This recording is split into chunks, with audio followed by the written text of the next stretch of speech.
నమస్కారం, మీ విజయ్ కుమార్ గంట.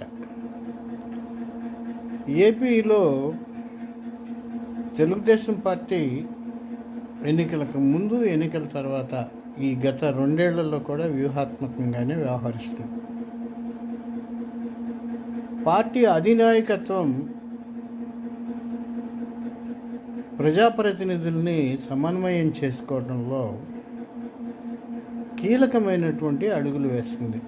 ఒక ముందస్తు వ్యూహ రచనతోటి ఎక్కడికక్కడ పార్టీ శాసనసభ్యుల్ని, మంత్రుల్ని సీఎం నియంత్రిస్తూ ఉంటే వాళ్ళ బాధ్యతలను గుర్తు చేస్తూ ముందుకు వెళుతూ ఉంటే, అదే సందర్భంలో ప్రజాప్రతినిధులు, మంత్రుల కుటుంబాలతో సత్సంబంధాలు కలిగి ఉండే దిశలో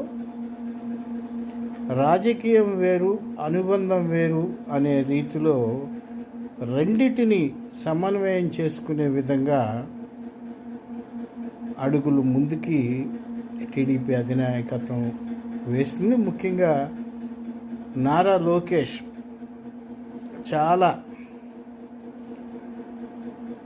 భవిష్యత్ ఆలోచనతో ప్రతిరోజు ఒక జిల్లాకి లేదా పక్కపక్క నియోజకవర్గాలకి చెందినటువంటి ఎమ్మెల్యేలు, ఆ ఎమ్మెల్యేల్లో మంత్రులు కూడా ఉండొచ్చు, ఆ కుటుంబాలతో సన్నిహిత్యంగా ఉండటం, సాయంత్రం పూట ఉండవల్లిలోని తన ఇంటికి వాళ్ళని కుటుంబ సభ్యులతో కూడా ఆహ్వానించి